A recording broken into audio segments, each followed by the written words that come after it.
Okay, hello. I have here with me Adam Sedia.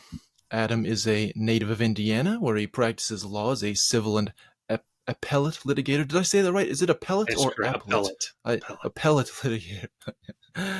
Adam is the winner of the 2019 Society of Classical Poets International Competition. His poems and essays have appeared in numerous journals, including the Chained Muse Indiana Voice Journal, and he is also a composer.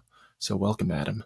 James Tweedy, I interviewed last time, he's also a composer. So that's something you guys Yes, have in that's common. right. I don't know if you guys have... Yeah, I think you mentioned that maybe you'd collaborated on a few things before in passing. He actually set one of my poems to music, which Yeah, my that's what it poem was. Cape Horn, which he did a really good job with it. I believe it's out there.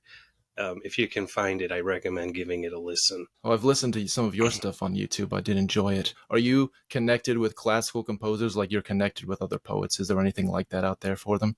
Not that I'm aware of. And the Yeah. musical world is even more clannish and exclusionary Mm-hmm. than the poetry world. Here's a little story for you. I did my Mm-hmm. undergrad at Indiana University, which always has one of the best music schools. I was going to study composition, and I had taken an elective as sort of a fun course to see if I enjoyed it. And the grad student I was working with told me, "You can't write like this. You need to compose the music of the future," which meant Oh, stuff that wasn't musical. And I said right away, if this is the industry I'm going to be going into, I'll just keep it as a hobby and see where I go with it. But You're that's talking what about like you're dealing. atonal music, like Schoenberg's 12-tone scale and stuff like that Yeah, kind of thing? and beyond that, I mean, Yeah.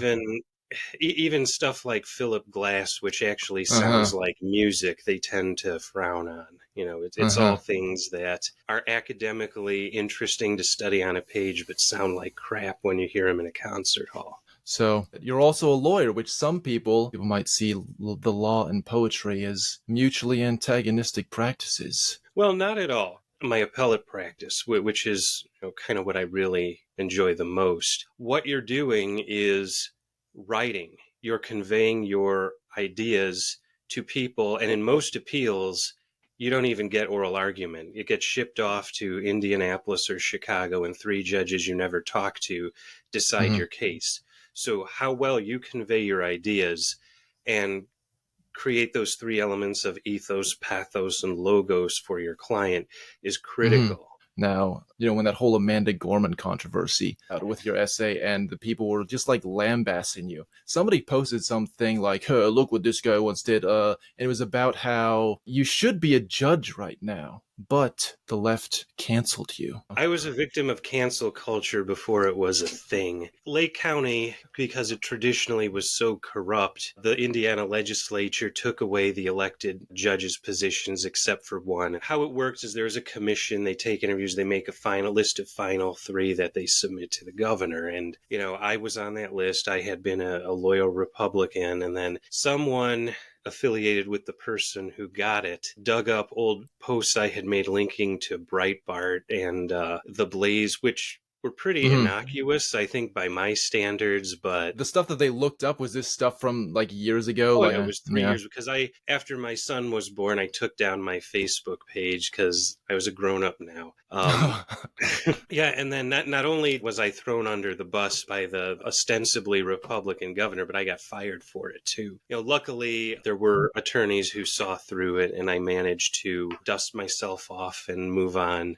To tie it into the Gorman essay, that's another nice thing about being a lawyer is you develop very thick skin. I want to say I didn't look at the criticism, but I would be lying. I did. It was shocking because, a lot of it was, flat out racist. If those things had been said about anyone else, that would have Mm-hmm. been, flagged and removed. But because it was about Right. Mm-hmm. someone of my particular background and Right. views, it was a virtue to do that then. About what happened to you with getting fired, the most disturbing thing about that, as you said, is that not necessarily that the left did that, but that your own people didn't back you. They just threw you under the bus. I, No loyalty to their own there. I had given money to candidates and gone to all the fundraisers and all that stuff. Someone asked me to volunteer something not long after that happened, and I said, look, if this were the Democrats, they circle the wagon. Look at Hunter Biden or the Biden family or or the Clintons or any of these. You know, people who should have been in prison a long time ago are running Mhm. things. And that's the way the world works. And to some extent, it's always been that way. Of course, related to this now, after the Gorman essay, I don't know if these two things were related, like if you wrote this essay in response to the Gorman essay, or if you just happened to write them both at the same time. Your essay, A Call to Secession, which you published on the Society of Classical Poets website. It was about a year Yes, ago yeah. now. And it is in a hard copy in the Society's latest Journal Oh, yes, 11. yes, right, right. It wasn't run in response to the Gorman essay.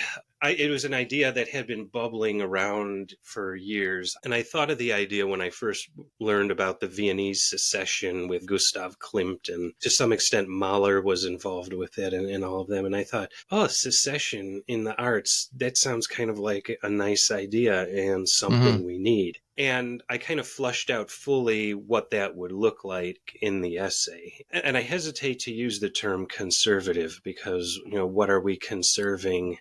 So you could say And traditional. Should we use the yeah, term traditional traditionalist, instead? Okay. rightist. Mm-hmm. That's too political, I think. But we'll use the term conservative as a term of art. But two things we're really bad at is number one, my own example is supporting each other, and then oftentimes these little disputes over personalities or minor variations on something in the larger picture we would all agree with Mm-hmm.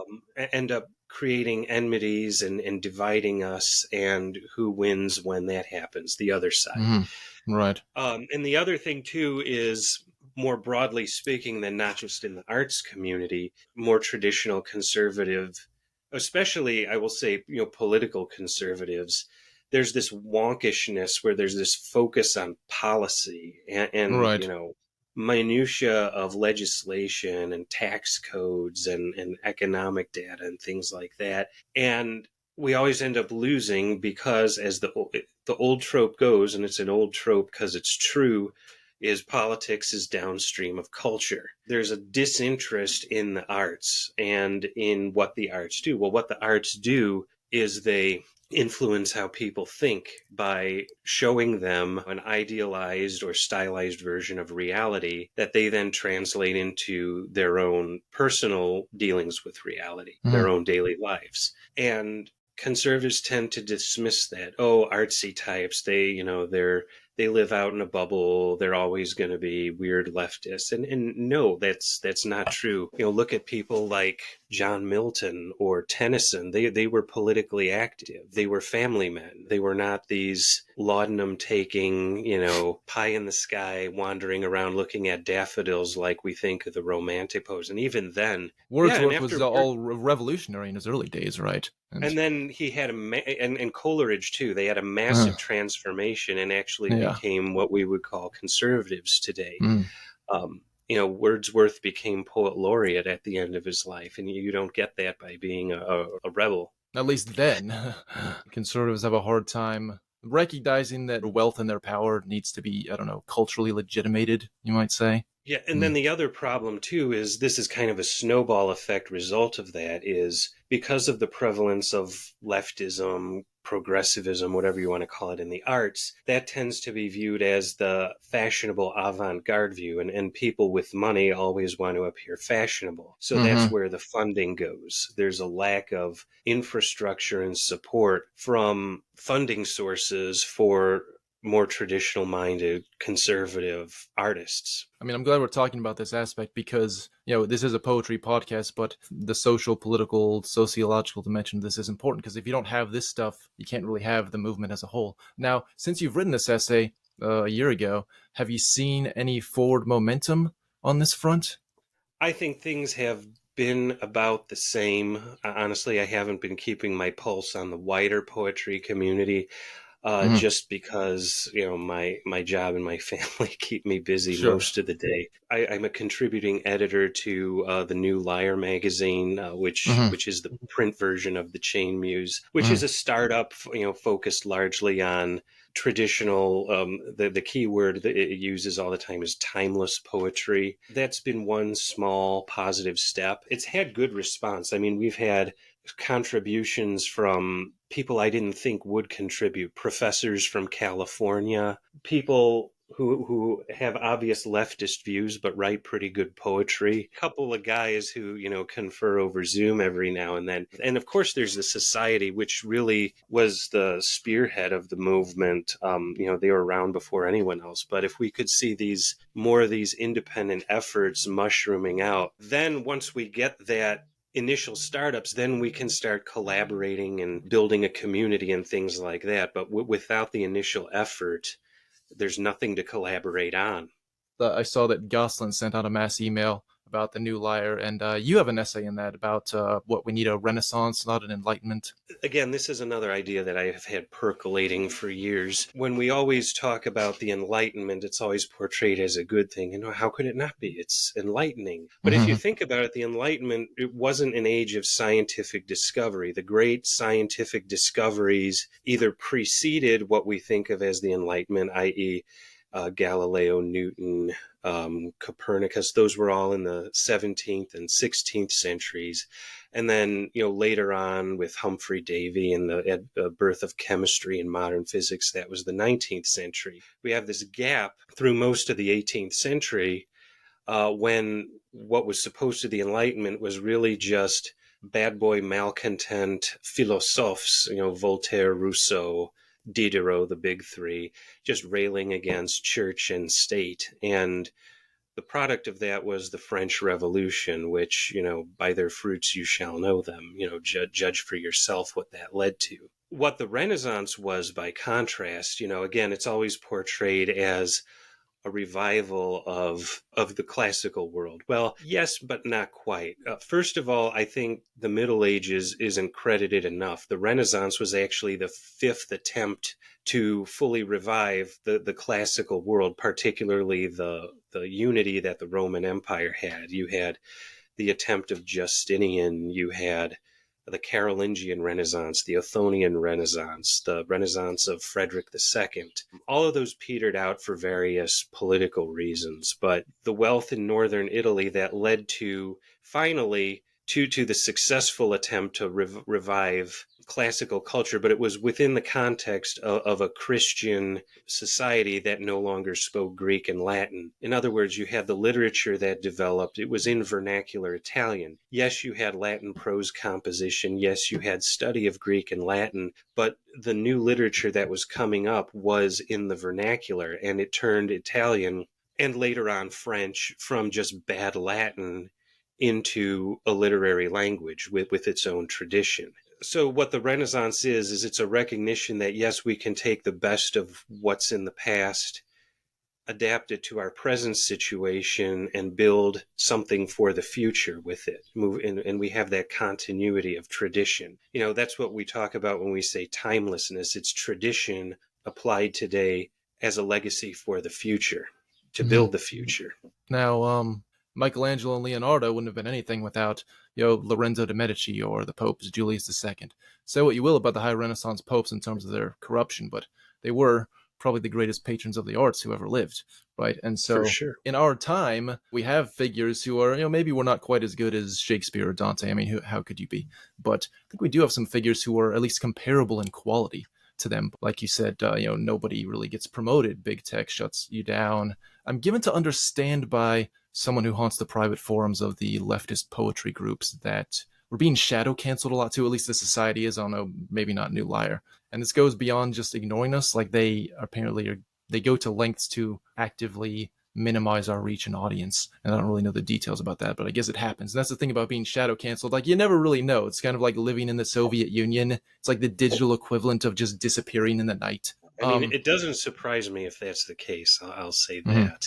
Do you think that in this climate where the really radical people are controlling all of the main institutions, do you think a renaissance is possible in that environment? Can you get through it? Can you break through it? It's difficult, I won't deny that, but one of my favorite quotations is from Victor Hugo. Nothing in the world is as powerful as an idea whose time has come. I do believe that the contemporary poetry scene has just atrophied for so long and has no new ideas, no energy. It relies entirely on these old institutions like the Poetry Center 45 minutes away from me in Chicago, which was avant-garde when Ezra Pound was writing 110 years ago. Is that are you talking about the Center for the Poetry Foundation? Yes, the Poetry Foundation, poetry.com. Yes, yes, yes. Poetry magazine. Kind of bashed them in a few of my other episodes too. Oh, and they deserve it. They deserve it immensely. It's But definitely a David and Goliath type fight, but oh, absolutely. But we know I who won mean, that fight. Yeah, the momentum is on our side, I think, because we have the freshness. I notice a trend too. It's a lot of the younger poets too tend to be more grounded in tradition and more open to formal writing and the strictures of formal verse. That again, I'll say the society does a good job of this with their high school prizes. I've seen some really talented young poets come up, and things I wish I could have written when I was that young. yeah, I have the same feeling. The issue of as far as funding resources, institutional cloud, like maybe we're not at that stage yet. We have to work on That is all building the going to come institutions. later. Like when you make a web page, they always say content is, without good content, you're not going to get anything else. I hate that word content, but that's the same thing with poetry. Produce good, engaging, new stuff, and all the other stuff will follow down the road. Just be energetic and unwavering in your support of it and your support of each other. Good advice. Good advice. To shift focus on your own work, how did you yourself get into poetry? Was it a childhood obsession? No, not at all. In fact, I did not like my English literature classes at all until my senior year of high school. I went to a public high school, and it was still and still kind of is, semi-traditional in the way it was taught. So my senior year English course was a survey of English literature from Beowulf to T.S. Eliot. And it was a grueling course, but that got me interested in literature and in poetry in particular, because it showed me, literature is about the expression of ideas and the interaction of those ideas. It's not just prose essays churned out, but you can express these ideas creatively in a way that's engaging. Paradise Lost in particular, I have a love-hate relationship with that poem. On the one hand, I'm a very committed Catholic, and it's kind of like everything you read, it always prods at you. But on the other hand, just the scope and the language is just unequaled, I think, even by Shakespeare in the English language. And then what got me interested in writing poetry was classical music, actually. At university, I would attend free music concerts all the time, orchestral songs, Beethoven's Ninth, Lieder for smaller concerts. And the interplay between the language and the music captured my imagination. And I thought, hey, maybe I could try my hand at this. And I wrote for myself for about the first 7 years, I'd say. I really didn't start sending things out and seeking publication until I was in my mid to late 20s. I wasn't aware that there were outlets that would publish formal verse. And then that's when I ran into the society, and the rest is history. I think that's a good approach, because so many people, they start writing and they immediately want to find an outlet for it. They're throwing it up on Instagram, this stuff that, it's just like this horrible Insta poems, and they don't spend enough time developing their craft. I could go on and on about that. Stephen Fry actually has a book called The Ode Less Traveled. Yes. Yes. It's one of my favorites. I'm a fan of it. Say what you want about Stephen Fry, but I think it's a very good and readable introduction to formal poetry. He writes a contemporary style free verse, and he says, I threw that together in under a minute, and it looks like anything you would find in any contemporary poetry journal. And the point he's making is there's no effort, no craft, no real thought put into it. Right. And spontaneity seems like the governing aesthetic, right? Like you're just being spontaneous. You're just expressing yourself. Exactly. And when I was learning legal writing, one of my mentors introduced me to this essay in the context, again, of legal prose writing. It said the writer wears 4 hats: the madman, the architect, the carpenter, and the judge. Where it's the madman who scribbles down all the ideas as they come to him. The architect gives it structure and flow. the carpenter focuses on grammar and details, and then the judge decides, is this the message I want to convey, and is this the best way to convey it? And every writer wears those hats at one time or another, except modern free verse poets who are strictly madmen, just writing down. And I would do workshops, and there's just no attention to grammar or punctuation, which just, it makes you look stupid. Violating a rule of grammar, I guess, if you can come up with a justification for it, but most of the time it's just, it inhibits the flow of the emotions, which, I'm sorry, that's not an excuse for violating the rules of your own language. When you did workshops, did you make enemies? Like, did everybody else dislike you because you're doing something different? No, it was, I did a couple in university and then a couple locally. Locally, I was the youngest person in there most of the time, and I think they appreciated formal verse more. But in university, it was all very, touchy-feely. We don't offend people's feelings. And I had to be the same way, so it was nice, but I can't say much more about the experience. And then writing poetry, my approach, churning out a poem, you get the inspiration instantaneously, but deciding on a structure and writing it, it can take anywhere from, I think the quickest I've ever churned one out is maybe 3 or 4 days. And I have some that I've had sitting in my hard drive for years waiting to be completed and still are there. But once I have the initial draft completed, I put it away a couple months at the earliest. Sometimes it'll be more. I'll pull it out again and I'll read it. And generally I'll have 2 reactions. It's either I wrote that or I wrote that. And then it's either ready to go or you need to rework it. It's kind of like winemaking or whiskey making. It works for me. I would recommend at least trying the approach. I can't tell you, this is how to write poetry, but I find that approach helpful. Do you have any poems of your own that you would care to give us a sample of? First of all, I have 3 books out. They are all available on Amazon. Just look under my name. I have another I'm getting ready to release, though, and I'll probably have another one shortly after that. But when's the next one coming out? When can we expect I'd like to have it out this year. Okay. I still need to, go through the editing and, pick the covers and all that. But my goal is to have it out by the end of the calendar year. And I have a book dedicated to my son, so now I need one for my daughter. All right, so this one I'm particularly fond of. It's called The Nebula. Okay. When my time has come and helium weighs down on my exhausted core, spent from shedding light through endless night until the fuel could last no more, let my light not fade nor my mass degrade into a dwarf star cold and dim, nor may I collapse to a hole that traps all mass, all light to cross its rim. No, let my demise light up the skies in awesome supernova burst, my last energy exploding free to fly among the stars dispersed, and to leave behind a wondrous sign, a vast galactic cloud that beams, opalescent hues of aqua blues, magentas, reds, and wisps and streams.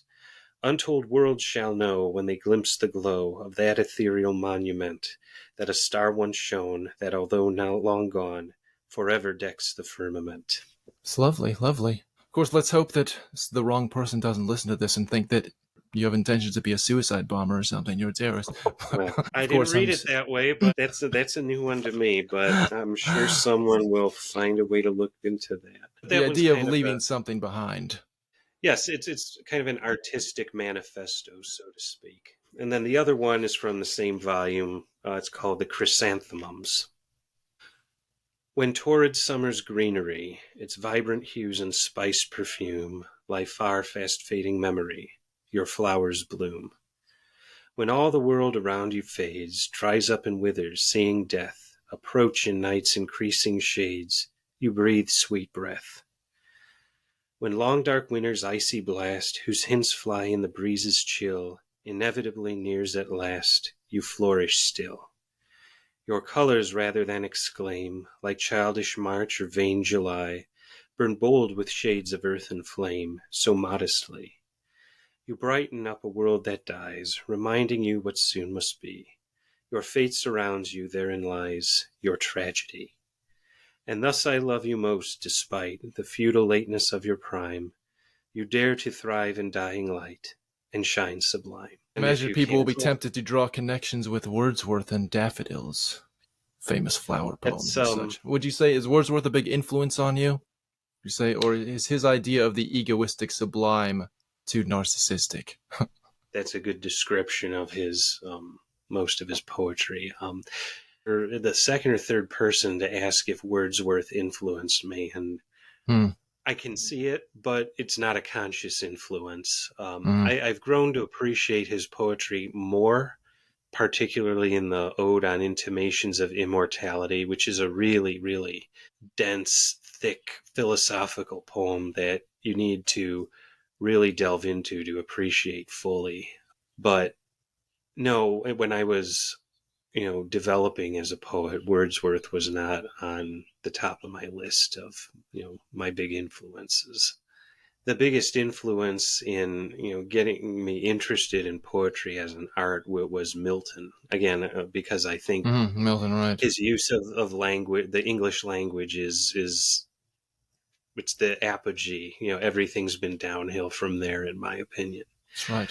He's the Um, number one wordsmith now. I think that's a good decision. I would agree with that. Well, it's like, because Shakespeare, there were so many things attributed to him, so many, 1,700 words, I think, like coinages. But then with the digitization of texts, they can scour these old obscure texts much more efficiently than they could before. And so they found that actually he didn't coin most of these words. He's down to just below 500 now. I think 492 was the last count. That's kind of a lot. Like going from Yeah, 1,700 to 492. And then but Milton's still sitting at 620 or so. But so as far as advice for other poets, I mean, we've kind of touched on this. one I would add, to repeat network with other like-minded poets. That's how your work is going to be known, and there's strength in numbers. But maybe less conventional, something I've grown to appreciate more recently is memorize a poem a year. Part of what led to the development of contemporary verse, and part of what makes it so prevalent, is its divorce from the origins of poetry, which is in music and in the sung and spoken word. When you think about Homer, those were oral poems that were meant to be memorized and recited. And that's really the birth of Western poetry right there. And the same thing applies to the sonnet. The sonnet was developed out of a song form used in Sicily and in southern France. So reconnect the poetic art with the verbal, the oral. Leave the written page as much of it as possible. Pick your favorite ones. It doesn't have to be, an entire book of Paradise Lost, but a nice short one. Commit it to memory, and you always have it with you to pull out. I always tell this story too. My grandfather, my grandpa Sedia, who never had, beyond a high school education, but, graduated when going to high school was like going to college today. He had several poems memorized, and, my dad can tell you when he would sleep in, my grandpa would come in and throw the curtains up and recite the first of Rubaiyat from Omar Khayyam. Oh, right, wake, for the sun has scattered into night. That's how poetry used to be. It was culturally common. Anyone could pull out a couplet out of Shakespeare, or Pope, to err is human, to forgive divine, hope springs eternal in the human breast. These are sayings that people forgot where they come from. They had their origins in poems. And this is probably one thing that slam poetry does have over us, because it does appeal to a lot of people precisely for that reason, because it's a performative art, right? Yeah. I think of a few essays you wrote also. What was it, last year, about the Kalevala and Ferdowsi? Yes. And those fall into that tradition too. Now it's funny because I actually I read those two poems back to back at pretty much precisely the time that you published those. It was just kind of a serendipitous thing. I was working a night shift at this place, and I just read these poems. I got my night shift, and so but I was reading about Ferdowsi and how, I guess this is one thing that impresses me about the Middle East, Middle Eastern cultures like Iran. Poetry is still a living tradition there. It's not like us in our Western ossified culture, and I guess there are people whose job it is or like there are these people who are just like oral poets, and I guess they go traveling around performing for Dowsey, probably in a kind of similar way that Homer might have performed the Iliad. And there's a lot of repetition and stuff like that, but they're acting everything out. And I think that is just such an interesting thing that I wish we had in our culture, and we really don't. No, yeah, we don't, and that's unfortunate. And yeah, it exists in the Persian and in the Arabic tradition too. I've heard about the same thing in Arabic poetry, where you get a taxi and the driver can recite poems for you. I mean, it's very much a living part of their culture. I knew an Iranian guy when I lived in Salt Lake City, and he was telling me one time how poets have the status there that scientists do here. Like it's the most prestigious thing. I just think, wow, I was super jealous about that. You know what else I'm impressed about with their culture? How they build these massive monuments to their great poets and figures. Like Ferdowsi has this enormous mausoleum that you can go visit, and a lot of the poets have that. Like a lot of the top poets. We used to do that. That is still within living memory in our own tradition. I mean, like Poets' Corner and Westminster Abbey or something like that. Like that's the only thing I can really think of. Go to Chicago. There's a statue of Friedrich Schiller in one of their life-size stone statue of Friedrich Schiller, because that was the old German neighborhood. You know, and it was probably built 150 years ago or so. Hopefully, it hasn't been torn down yet. That one. I haven't been there in a while. That could be a possibility. But go to Europe, you'll see the same thing. In Italy, you'll find statues of Dante, Dante, and Tasso, right. and in Spain, Cervantes everywhere, and Germany, Goethe, Schiller. Yeah, we have statues. I was thinking more of like massive structures that you have to obviously devote a significant proportion of your public funds to building. Like that could go to more practical things, like roads or something. I don't know. But instead they're just like, no, we're going to build this, this giant mausoleum. That's something that's designed to last. A road, yeah, it'll get you from A to B, but it doesn't capture the inner life of the mind or the human spirit that a monument to poetry would achieve. And you mentioned the Kalevala too. If you go to YouTube, I found this just recently. Otherwise, I would have put a link in the essay. There's this couple of guys in Finland who sing the entire Kalevala accompanied by the kantele, the traditional Finnish zither, and it's book by book, through all. I forget how many now, 50 maybe. That'd take a while. Yeah. But I mean, I've seen that done for Beowulf, but that's only like, an hour and a half or something, 2 hours. Well, we have to bring that back too, don't we? We have to work on that. That's another aspect of this. We need to pile our people in a van and we'll just travel around, right? We'll just travel the country and we'll just get out city by city and start reciting our works in the square. If you survive the bullets, you'll probably get protesters. Everything on the horizon for you? I mean, I guess you've got your books to put out. You have 2 new works. That's exciting. Yes.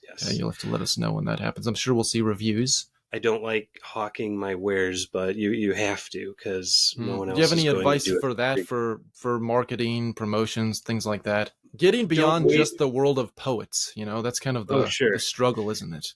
My advice is don't waste your money where it's not going to do any good. Stay away from the mainstream. Find like-minded outlets. Local is always good. If you can know a bookstore owner who will host a signing for you, feature your works, do that, because there's that human connection there. But know where your audience is, because if I run an ad in Poetry Magazine, that's not my audience. They're not going to like the stuff I write. I don't know if you know the poet Randall Bird. He's the editor of Sparks of Calliope. He's like I know the publication, yeah. If you go on that website, he's collated like a list. And last time I checked, there were like 50 places that will publish journals that will publish formal poetry now. Yeah, that's a lot more than I remember when I started with this. Of course, some of those are very niche things with really bizarre names. They'll only publish poems about this particular subject. Or you have to be from southwestern Louisiana for them. Yeah, right. That's another common thing. So I'd imagine when you cut out those, that's probably like half. And then also be aware too, sometimes they do a more general publication will have a feature issue where their next issue will be restricted to something narrow like that. So always be aware of that possibility too. Yeah. Well, do you have any closing remarks, Adam? Words of wisdom. Don't give up. Don't give up. Don't give. And that, I know that's kind of advice you see all the time, but it's really easy to get discouraged really quickly. And when I was starting out as a poet, I was definitely there. I thought, I'll just keep my poems tucked away somewhere, and then, someone someday, will find my papers years from now and read them, and maybe they'll like what they see. Or I'll stop and do something more worthwhile with my time that'll make money. They'll be found in a drawer after you're dead, and posthumous glory will be Exactly. yours. Yeah, That's always the illusion people pursue when they're failures. They always cling to that when they keep failing, and they don't choose. It's I'll be famous after I'm dead. I feel like most of the time, posthumous fame is preceded by recognition by a group of your peers, or an in group that's in the know. You're not totally unknown. Exactly. And that's what I found the more I read about Schubert or someone like that. Yeah, they definitely had their circle of people who appreciated them, and then it was after their death that they became more widely known. But I can't think of anyone who, they discovered their papers after they died, and this person's a great poet now. So get your work out there. It doesn't do any good if nobody is reading it. You should only write poetry if you have something to say in it. And if it's worth saying, it's worth hearing by other people. If nothing else, self-publish, start a blog. Like right now with Zoom and with all these post-COVID electronic ways to socialize, and even before that with social media, it is easier than it has ever been. You don't have to move to, like in the past, New York or LA or San Francisco to meet the artistic crowd. I can be right here in flyover country. Yeah, we're both Midwesterners here. Yeah, exactly. You're in Missouri, right? I'm in Kansas right now, but yeah, I fluctuate back and forth.